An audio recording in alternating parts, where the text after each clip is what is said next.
Hello galera, passando aqui para mostrar algumas imagens e explicando um pouquinho sobre os movimentos dos trabalhadores durante a Revolução Industrial. Eu sou o professor Carlos, sejam bem-vindos a mais um vídeo de nosso canal. Galera, durante a Revolução Industrial iniciada na Inglaterra e no final do século XVIII, as condições de trabalho dos operários eram extremamente precárias. As jornadas chegavam a 16 horas por dia. Os salários eram baixos e o ambiente nas fábricas era insalubre e perigoso, e até mulheres e crianças eram explorados. Diante dessa realidade de exploração e desigualdade, os trabalhadores começaram a se organizar e lutar por melhores condições de vida e de trabalho, dando origem aos movimentos trabalhistas.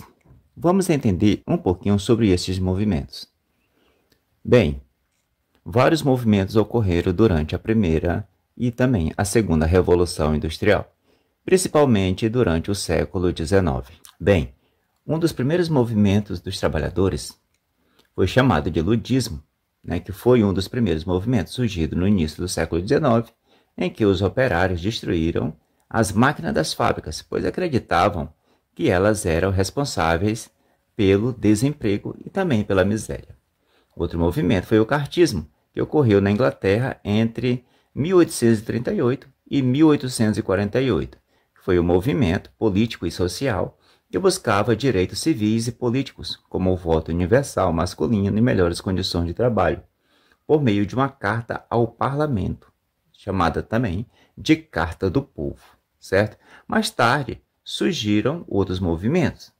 Os trabalhadores perceberam que precisavam se organizar de forma permanente, o que levou à criação dos sindicatos, associações, que representavam a classe operária e lutavam legalmente por melhores condições e também redução das jornadas de trabalho e direitos trabalhistas. Galera, vamos explicar um pouquinho mais sobre cada um destes movimentos, ok? Primeiramente, falamos sobre o ludismo. Como nós já explicamos, os ludistas acreditavam que as máquinas eram as culpadas pelo desemprego e pela miséria, pois substituíam a mão de obra humana e aumentavam o lucro dos donos das fábricas. Por isso, eles organizavam ataques noturnos às fábricas, quebrando teares e equipamentos industriais. Qual era o objetivo desse movimento? Na verdade, o objetivo era protestar contra a exploração e o desemprego. Esse movimento foi reprimido com violência pelo governo britânico, mas revelou a insatisfação da classe operária e marcou o início das lutas trabalhistas. Agora vamos explicar um pouquinho mais sobre o cartismo. Bem, o cartismo surgiu na Inglaterra entre 1838 e 1848 e foi um movimento mais organizado e político.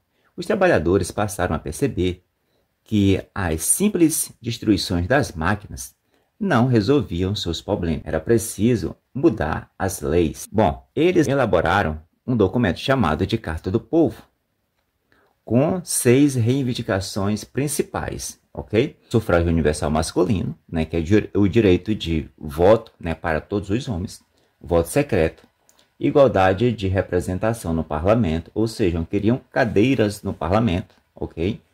E também o fim da exigência de propriedade para ser candidato, certo? Porque para ser candidato tinha que ter propriedade.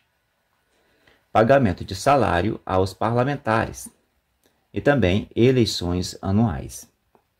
Embora o parlamento tenha rejeitado as propostas, o cartismo foi importante porque plantou as bases da democracia moderna e também da participação política dos trabalhadores. Outro movimento de grande importância, que existe até os dias atuais, naturalmente, foi a criação dos sindicatos, certo?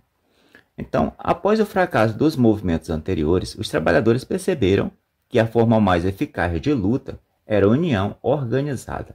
Assim, a partir da metade do século XIX, surgiram os sindicatos, também chamados de trade unions, na Inglaterra. Os sindicatos passaram a representar legalmente os trabalhadores, negociando melhores salários, redução da jornada de trabalho e melhores condições de segurança nas fábricas. Principais formas de luta, surgiram as greves, os protestos e também negociações coletivas. E qual foi o resultado? Com o tempo, os sindicatos conquistaram o direito de organização, o direito de greve e também várias leis trabalhistas, influenciando, o mundo inteiro. Ou seja, até hoje existem sindicatos no mundo inteiro.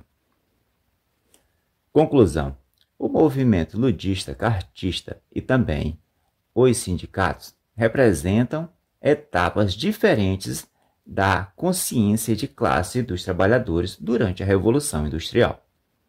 Bem, enquanto os ludistas expressavam a revolta imediata contra a exploração, o cartismo levou a luta para o campo político e o sindicalismo consolidou a organização permanente da classe operária. Essas lutas transformaram a relação entre patrões e empregados e abriram caminho para os direitos trabalhistas e a justiça social que conhecemos hoje. Espero que vocês tenham gostado do nosso vídeo de hoje. Se você gostou, não deixe de deixar aquele joinha. Inscreva-se no nosso canal se você não está inscrito. Até o próximo vídeo. Tchau, tchau.